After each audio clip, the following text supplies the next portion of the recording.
அனைவருக்கும் வணக்கம். இறங்கி வந்திருக்குது மலேசியா. இந்தியாவிடம் கடந்த பல ஆண்டுகளாகவே முறுக்கிட்டு நின்ன மலேசியா இப்பொழுது இறங்கி வந்திருக்குது அப்படிங்கிற பார்க்குறோம். இறங்கி வந்திருக்குது அப்படின்னா ஒரு நட்புணர்வோடு இந்தியாவிடம் இறங்கி வந்திருக்குது. இந்தியாவும் அதை ஒரு நல்ல மனம் கொண்டு ஏற்றுக்கொண்டு இருக்கிறத மலேசியாவுடைய பிரதமர் திரு அன்வர் இப்ராஹிம் அவர்கள் இந்தியா பயணம் மேற்கொண்டிருக்கிறார் இல்லையா. அப்பொழுது நம்முடைய பிரதமர் திரு மோடி அவர்கள்லாம் சந்திச்சு பேசினார் இல்லையா. இதுல இருந்து தெளிவாகவே தெரியுது நண்பர்களே, திரு அன்வர் இப்ராஹிம் மீது இந்தியர்கள் பெரும் மரியாதை வச்சிருக்கிறாங்க அப்படிங்கிற நமக்கு தெரியும். நான் சிங்கப்பூர்ல இருந்தபோது திரு அன்வர் இப்ராஹிம படாதபாடு படுத்தினாரு இந்த மொஹத்திர் முகமது. அதையெல்லாம் பார்த்தபோது உண்மையிலேயே நமக்கே ரத்த கண்ணீர் வந்தது. அதாவது எதிர்கட்சிக்காரங்களை பழி வாங்குறதுக்கு ஒரு லிமிட்டே இல்லையா அப்படின்லாம் கூட நாம வேதனை அடைஞ்சோம்.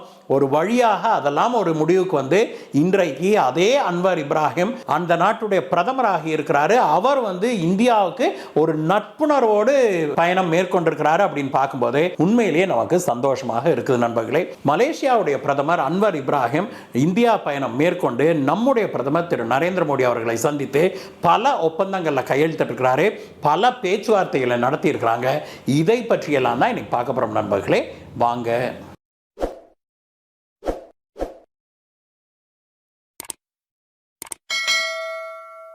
ஒரு சில மாதங்களுக்கு முன்பு வரைக்கும் கூட மலேசியா வந்து இந்தியா அப்படிங்கிற பேரை கேட்டாலே அப்படி முறுக்கிட்டு நிற்கிறத நாம் பார்த்துருப்போம். குறிப்பாக சர்வதேச ஃபோரம்கள்லாம் ஐக்கிய நாடுகள் சபையாகட்டும் அல்லது ஆர்கனைசேஷன் ஆஃப் இஸ்லாமிக் கான்ஃபரன்ஸ் ஆகட்டும், இந்த மாதிரியான அமைப்புகளில் எல்லாத்துலேயுமே இந்தியாவுக்கு எதிரான ஒரு நிலைப்பாட்டை எடுக்கிறத வழக்கமாக வச்சிருந்தது மலேசியா.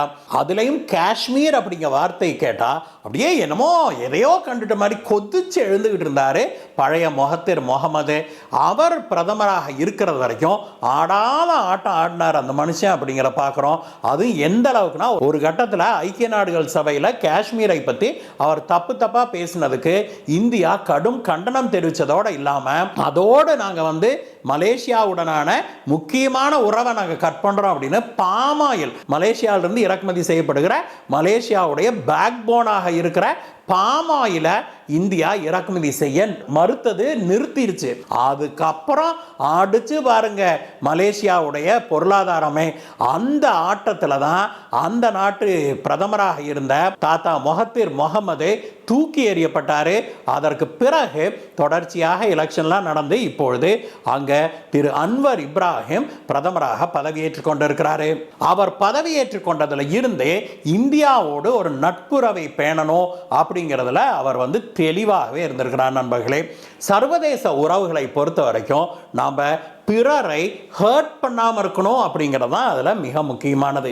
நம்முடைய நாட்டுக்கும் நம்முடைய நாட்டு மக்களுக்கும் நல்லதை நாம் செய்யணும் அப்படிங்கிறது தான் பிரதானமாக இருக்கணுமே ஒழிய நாம் வந்து ஏதோ மதம் அது இதுன்னு பேசிக்கிட்டு பாகிஸ்தான் போன்ற நாடுகளையோ துருக்கி போன்ற நாடுகளுடைய பேச்சையெல்லாம் கேட்டுக்கிட்டு அவங்க பின்னாடி ஜொயின்ஜக் தட்டிக்கிட்டு போனோம் அப்படின்னா அதனுடைய விளைவுகள் எவ்வளவு கடுமையானதாக இருக்கும் அப்படிங்கிறதுக்கு இந்தியா பிராக்டிக்கலாகவே 4 சாத்தி காமிச்சிருச்சு மலேசியாவுக்கு. அதெல்லாம் நடந்தவை, நடந்து முடிந்தவை, நாம் மறந்து விட வேண்டியவை அப்படிங்கிறத நாம் மீண்டும் இங்கே சொல்லிக்க விருப்பப்படுறோம். இப்பொழுது இருக்கிற மலேசியாவோடு இந்தியா ஒரு புதிய உறவை ஏற்படுத்தி இருக்கிறாங்க.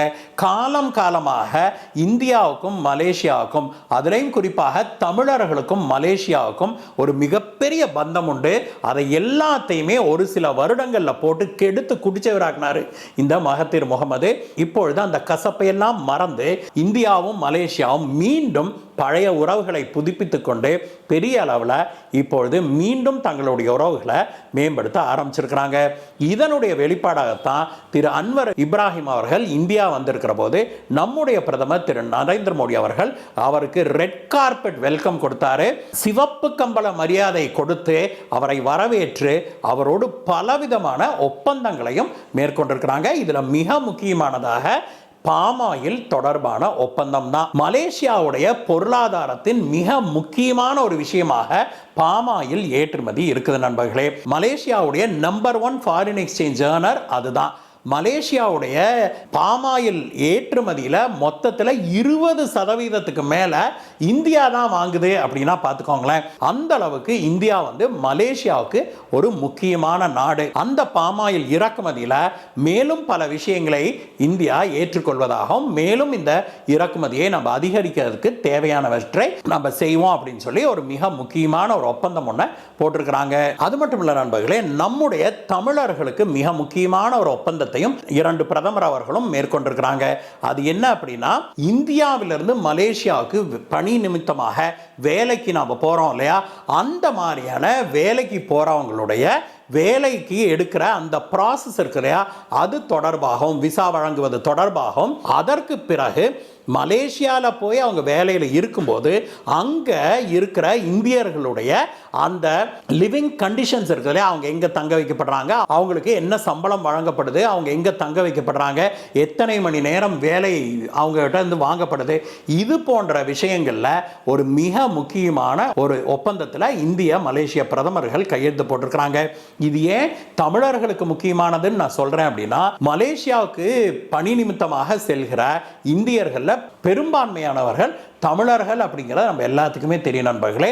ஆனால் இங்கேருந்து நம்ம மலேசியா போன பிறகு அங்கே மலேசியாவில் நம்மளை வேலைக்கு எடுக்கிறாங்க இல்லையா, அவங்க வந்து அதுலேயும் பெரும்பாலானவர்கள் தமிழர்கள் தான். அவங்க வந்து அங்கே வேலைக்கு வருகிற இந்திய தாயக தமிழர்களை படாத பாடுபடுத்துறாங்க அப்படிங்கிறதெல்லாம் நம்ம கண்கூடாக பார்த்த உண்மை. அந்த கொடுமையெல்லாம் சொல்லி மாளாது. அதற்கெல்லாம் ஒரு முற்றுப்புள்ளி வைக்க வேணும் அப்படின்னு பல நாட்களாக நம்மை போன்றோர் நம்முடைய இந்திய அரசாங்கத்திடம் நம்ம இந்த விஷயத்தை எழுப்பிக்கொண்டே தான் வரோம். அது தொடர்பாக இப்பொழுது கையெழுத்தும் போட்டிருக்கிறாங்க நம்முடைய பிரதமர்கள் இருவரும். இதை பற்றிய டீட்டெயில்ஸ் இன்னும் வெளியில் வரல. அது எக்ஸாக்டாக என்ன டீட்டெயில்ஸ் அப்படிங்கிறது வெளியில் வரும்போது நம்ம சொல்கிறோம் நண்பர்களே. இதற்கு அடுத்ததாக பார்த்தோம் அப்படின்னா, இந்தியாவில் நம்ம வந்து யூபிஐ சிஸ்டம் வச்சிருக்கோம் இல்லையா, இந்த ஸ்கேன் பண்ணுறோம்ல, கூகுள் பே, அந்த பே, இந்த பேன்னு, அந்த யூபிஐ சிஸ்டத்தை மலேசியாவில் ஒரு சிஸ்டம் ஒன்று இருக்குது இதே போல், அதை பே நெட் அப்படின்னு சொல்கிறாங்க நண்பர்களே. அந்த பே நெட்டோட இந்தியாவுடைய யூபிஐயை கனெக்ட் பண்ணணும் அப்படின்னு ஒப்பந்தம் போட்டிருக்கிறாங்க. அதாவது இந்தியாவிலிருந்து நம்ம மலேசியா போகிறோம் அப்படின்னா, நாம் இங்கே எப்படி ஒரு இளநீ குடிச்சுட்டு இப்படி ஸ்கேன் பண்ணிட்டு வர்றோமோ அதே போல் மலேசியாலையும் நாம் யூபிஐயை பயன்படுத்தி டைரக்டாக நாம் பேமெண்ட் பண்ண முடியும் அப்படிங்கிறது தொடர்பான ஒப்பந்தம் தான் இது. விரைவில் இது நடைமுறைக்கு வரும்போது இங்கேருந்து மலேசியா டூர் போகிறோம்னா நம்ம US டாலர் பற்றிலாம் கவலைப்படாமல் நம்ம டைரெக்டாக நம்மளுடைய இந்திய அக்கௌண்ட்டில் இருந்தே நாம் அங்கே பேமெண்ட் பண்ணிட்டு வந்துடலாம். நம்ம ஃபோனை வச்சு ஸ்கேன் பண்ணால் போதும் நண்பர்களே. அதற்கான ஒப்பந்தத்தில் கையெழுத்து போட்டிருக்கிறாங்க. மொத்தமாக இந்திய பிரதமரும் மலேசிய பிரதமரும் 8 ஒப்பந்தங்களில் கையெழுத்து போட்டிருக்கிறாங்க. இதில் அடுத்த மிக முக்கியமான ஒப்பந்தம் என்ன அப்படின்னாக்க ஸ்ட்ராட்டஜிக் கோஆபரேஷன் அப்படின்னு சொல்லியிருக்காங்க நண்பர்களே. இந்த ஸ்ட்ராட்டஜிக் கோஆபரேஷன் அப்படின்னா என்ன அர்த்தம் அப்படின்னா, இராணுவ கூட்டு அப்படின்னு தான் அர்த்தம் நண்பர்களே. அதாவது ஏற்கனவே நமக்கு சிங்கப்பூர் கூட இப்படி ஒரு ஸ்ட்ராட்டஜிக் கோஆபரேஷன் ஒப்பந்தம் இருக்கு. அதே போல இப்பொழுது மலேசியாவோடும் போட்டிருக்கோம். அதாவது இந்திய முப்படைகளும் மலேசியாவுடைய முப்படைகளும் இனி இணைந்து செயல்படுவதற்கான ஒப்பந்தம் தான் இது. இந்த ஒப்பந்தத்தின் மூலமாக எந்த அளவுக்கு நாம் வந்து இதில் கோஆபரேஷன் பண்ண போகிறோம் அப்படிங்கிற டீட்டெயில்ஸ் இனிமே தான் அரசாங்கம் வெளியிடுவாங்க. மலேசியாவுடைய கடற்படை விமானப்படை தளங்களை இந்திய படைகள் பயன்படுத்தி கொள்வதற்கும் இந்தியாவில் இருக்கிற தளங்களை மலேசிய படைகள் பயன்படுத்திக் கொள்வதற்கும் இந்த ஒப்பந்தத்தில் வழிவகை செய்யப்பட்டிருக்கும் அப்படிங்கிறத நம்ம நம்புறோம். அதுதான் ஸ்ட்ராட்டஜிக் கோஆபரேஷனுடைய முக்கியமான குறிக்கோளே. நாளைக்கு ஒரு போர் வந்தது அப்படின்னா இந்தியாவுடைய படைகள் மலேசியாவை பேஸாக வைத்து நம்ம செயல்பட முடியும். அதே போல மலேசியாவுடைய படைகள் இந்தியாவை பேஸாக வைத்து இந்திய பேஸுகளை அவங்க பயன்படுத்தி கொள்ள முடியும் அப்படிங்கிறதா இந்த ஒப்பந்தமே. ஏற்கனவே இது போன்ற ஒப்பந்தங்களை நம்ம அமெரிக்காவோடும் சிங்கப்பூரோடும் மேலும் பல நாடுகளோடும் செய்திருக்கிறோம் அப்படிங்கிறத நம்ம இங்கே சொல்லிக்கணும்.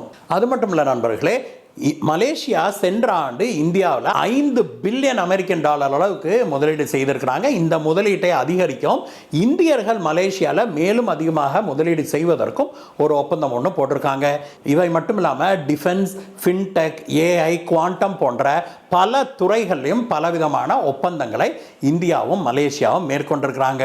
மொத்தத்தில் சொல்றோம் அப்படின்னா இந்தியாவும் மலேசியாவும் மிகவும் நெருக்கமான ஒரு உறவை நாடி இந்த பயணத்தை திரு அன்வர் இப்ராஹிம் மேற்கொண்டிருக்கிறாரு அப்படின்னும், அவருடைய வருகைக்கு இந்தியாவும் இருகரம் கூப்பி அவரை வரவேற்று சிவப்பு கம்பள வரவேற்பு கொடுத்து இந்தியாவும் மலேசியாவும் காலம் காலமாக இருந்தது போலவே மீண்டும் நெருங்கிய நட்புறவோடு நாம் நம்முடைய உறவை தொடர்வோம் அப்படிங்கிறத மீண்டும் ஒரு முறை இந்தியாவும் மலேசியாவும் உறுதி பூண்டிருக்கிறாங்க. இது உண்மையிலேயே பாராட்டத்தக்க விஷயம் நண்பர்களே. தமிழர்களாகிய நமக்கு மலேசியாவும் ஒரு முக்கியமான பூமி, நம்முடைய இனம் அங்கே வாழ்கிற நாடு, அது நம்முடைய மொழி அந்த நாட்டிலையும் ஒரு அஃபீஷியல் லாங்குவேஜ் அப்படிங்கிறதையும் நாம் மறந்துவிடக்கூடாது. அப்படிப்பட்ட சூழ்நிலையில் இந்த ஒப்பந்தங்களால் மிகப்பெரிய பலனடைய போகிறது தமிழர்கள் தான் அப்படிங்கிறதுல எந்த மாற்று கருத்தும் இருக்க முடியாது. இந்த வீடியோவை பற்றிய உங்களுடைய கருத்துக்களை சொல்லுங்கள் நண்பர்களே. மீண்டும் உங்களை வேற ஒரு வீடியோ சந்திக்கிறேன். Guys, bye bye.